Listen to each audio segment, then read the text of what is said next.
Como é que tu vê hoje o campo da psicologia no Brasil e no mundo em relação às práticas baseadas em evidências? Porque assim, eu acho que até se a gente faz um estudo e coloca no Google, né, para pesquisar o número de pesquisar o número de pesquisas é ruim, mas é exatamente isso. Sobre o termo, né, de PBE, cresceu muito, né, nos últimos 10 anos, principalmente nos campos de psicologia. Como é que tu vê isso no Brasil e no mundo? Eu vou te falar que hoje eu sou tradicionalmente uma pessoa pessimista. Uhum. Tá? Mas a questão da PBE é algo que eu vejo com otimismo. Eu vou te falar por quê. Quando eu entrei no meu doutorado, eu entrei ali no final de 2012, virando para 2013. Aconteceu uma coisa curiosa. Eu estava na fila ali da psicologia clínica da USP para fazer a matrícula, né? Estavam ali os alunos aprovados para fazer matrícula. E nesse horário tinham duas pessoas. Tinha eu e tinha uma moça na minha frente. Ela ia ser atendida antes. E o funcionário lá da USP não tinha chegado ainda. A gente estava esperando dar o horário para ele abrir e receber a papelada e tal. Aí a gente começou a puxar papo. Só estava nós dois, não tinha muito o que fazer. E ela falou assim, o teu tema é o quê? Eu falei, meu tema é psicologia baseada em evidências. Cara, ela deu um pulo para trás.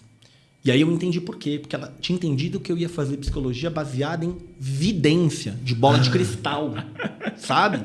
E ela achou um horror, com toda a razão, né? Putz, o cara tá aqui na USP, cara, pra fazer psicologia de vidência e tal. Pra você ter ideia de como era um termo, assim, desconhecido, assim, né? Quando eu comecei a estudar isso, na psicologia ninguém falava muito desse assunto, assim. Depois, já até tendo defendido, eu fui descobrir que tinham outros profissionais falando disso em outras áreas da saúde e tal. E aí, o que eu comecei a notar? Que cada vez mais as pessoas estão sabendo disso mais cedo na graduação. Porque uma coisa é, você aprender isso com 40 anos de idade, mudar a tua prática e tal, mas o que tem começado a acontecer? Veteranos, recém-formados, estão levando para os primeiros semestres o que é isso. E, por exemplo, se você for pegar aqui 2021 e 2022, eu dei em torno de 25 palestras, todas para graduação, todas sobre o que é PBE, tipo introdução e tal, todas para graduação, todas organizadas por alunos de graduação. Então, eles estão trazendo, meu professor não fala, então vamos falar. Né? E aí, mais gente começou a falar, e mais gente começou a vender cursos, como eu e outras pessoas, e começaram a falar mais, e falar mais, e falar mais. Então, assim, quanto mais você fala, mais resistência tem, porque você tem algumas fontes de resistência, né? Pessoas que acham que ciência é igual a lidar com o ser humano com crueldade e frieza, né? E também as pessoas que não querem repensar a própria prática e tal. Mas a boa notícia é essa, cada vez mais a galera mais jovem está descobrindo isso. E eu tenho tido algumas experiências de alunos lá no Clube de Excelência em Psicologia Baseada em Evidências bem interessantes, assim, do tipo... Eu tenho pelo menos 3 alunas que têm 20 e tantos anos de formadas e que acabaram de mudar como elas trabalham. Assim. Uma era psicanalista, uma era psicodramatista, a outra eu não lembro. E tipo assim, e pedindo ajuda, assim, peraí, o meu raciocínio no psicodrama tá indo para cá. Como é que é o raciocínio aqui? E aí, de repente, essa pessoa tá vindo na aula e tá citando evidência, e tá falando de revisão sistemática e não sei o quê, e tá criticando a prática que ela mesma fazia. Então, eu tenho visto com otimismo assim, o crescimento, a disseminação da prática baseada em evidência na psicologia. Não, cara, eu acho que isso é um movimento que também eu me formei há alguns anos e eu me lembro que na minha graduação isso nunca apareceu. E assim, eu tô falando da PUC no Rio Grande do Sul, que na teoria é uma das melhores universidades de psicologia que a gente vai ter. E era muito gritante a diferença, porque eu, por exemplo, dou palestra, por exemplo, na PUC hoje falando sobre isso, eu já vi várias pessoas falando sobre isso, até professores que muitas vezes não traziam os artigos, sentindo a necessidade de trazer artigos nas aulas. E isso eu acho que é muito interessante. Né? E não é o artigo de 1980, é a revisão de 2022. E poder trazer essas questões, e até de perguntas onde o aspecto de metodologia começa a ganhar mais enfoque.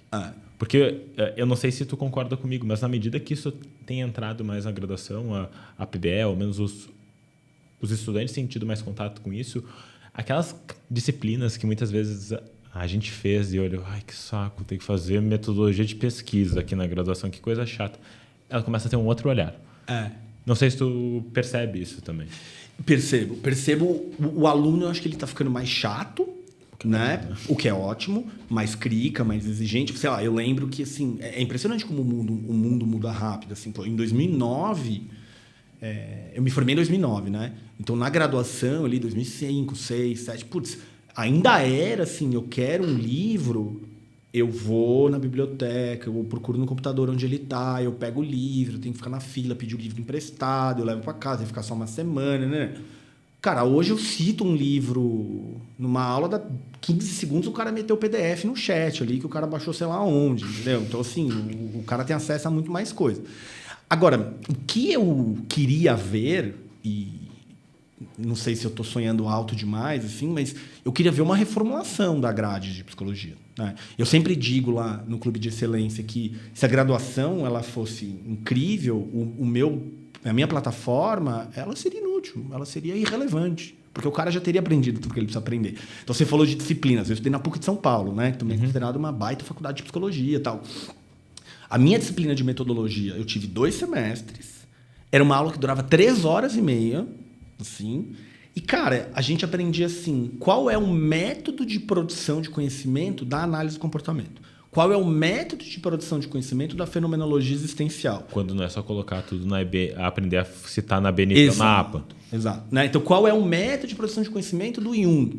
Em nenhum momento alguém falou para mim o que era um ensaio clínico randomizado. Eu descobri o que era um ensaio clínico randomizado, eu já estava no mestrado e eu não aprendi no mestrado, eu aprendi por conta, assim. Né? Ninguém foi lá e falou assim sobre riscos de viés. Eu tive 2 semestres de estatística. O meu primeiro semestre de estatística foi um semestre dedicado a aprender a fazer um histograma à mão em folha quadriculada. O jeito que eu falo, parece que eu me formei em 1960, assim, né? Eu me formei em 2009, sabe? Assim, inclusive, esta aula era numa sala só de computadores, aquelas salas cheias de ar-condicionado. Então, o que eu queria ver seria mesmo uma reformulação no ensino da graduação, assim, sabe? E acho que a gente já falou um pouco sobre isso, mas eu acho que vale a pena a gente falar. O que explica a dificuldade ou a relutância em fazer essas modificações por meio do ensino superior mesmo? E como que isso conversa com essas discussões entre as linhas teóricas que muitas vezes são realmente acaloradas? Tá. Eu acho que tem várias coisas aí. Eu acho que a primeira delas é... Não sei se em outras áreas do conhecimento são assim, né? Mas na psicologia você tende a entrar em simbiose com a tua abordagem, assim, sabe? Assim, a tua abordagem, ela é, assim, parte de quem você é, da tua identidade. Assim, você fala mal da abordagem da pessoa, parece que você está falando mal da mãe da pessoa, assim, um negócio... Ou até pior que a Ou até pior, né? Incrustado, assim. Então, acho que primeiro tem isso, assim, aquilo passa a ser tão parte da identidade da pessoa... quando talvez ela devesse olhar para aquilo como um arsenal, um mapa, sei lá o quê, para interpretar o sofrimento psicológico e ajudar pessoas. Isso falando em clínica, eu poderia falar a mesma coisa de educação organizacional, etc. Então, acho que tem isso. Tem uma outra coisa que é o que o pessoal da economia comportamental chama viés do custo afundado. Né? O que é o custo afundado? Ainda que eu identifique que uma coisa não vale muito a pena, não é tão boa assim... o quanto eu já investi de tempo, energia, dinheiro nisso tende a me permanecer investindo. Né? Então, eles têm uns estudos que mostram, por exemplo, assim, os caras compram ingresso para um filme horroroso no cinema. E é um filme propositadamente horroroso, que eles fazem de qualquer jeito para fazer a pesquisa. E aí tem a galera que comprou e a galera que não comprou, que ganhou o ingresso. Quem ganhou o ingresso vai embora muito mais rápido. Tipo, eu não tenho nada investido aqui, entendeu? Puta, já eu não. Eu paguei 50 conto pra ver esse filme. Agora eu vou ficar aqui e ficar até o final. Então eu vou continuar investindo numa Quem coisa... nunca, né? Ruim, assim. Então, talvez tenha um pouco disso. Assim, pô, faz 30 anos que eu estudo essa abordagem. Eu li esses livros 14 vezes cada um. Eu gastei milhares de reais em informações e congressos e nananã. Os pacientes me reconhecem por essa abordagem. Eu estou na cadeira da Universidade XYZ dado isso aqui. Então, putz, como é que eu vou abrir mão disso? Então, acho que tem um pouco disso, tem um pouco da simbiose. Acho que tem um pouco de uma desconfiança com a ciência, que é uma desconfiança de quem não entendeu como ela funciona. Assim. Porque, geralmente, as pessoas que são anti-PBE, elas vão dizer coisas como a ciência ela desumaniza, ela robotiza, ela é fria. Quando, na verdade, é exatamente o oposto. Você está tentando usar a melhor forma que nós conhecemos enquanto sociedade até hoje de encontrar verdades confiáveis para ajudar as pessoas. Né? Tipo, a ciência ela desenvolveu a quimioterapia para ajudar as pessoas a se livrarem de uma doença fatal e viverem mais. Ela é perfeita? Ela não é. A pessoa fica careca, ela vomita, ela passa mal. Ela não é perfeita. Tomara que um dia seja. Né?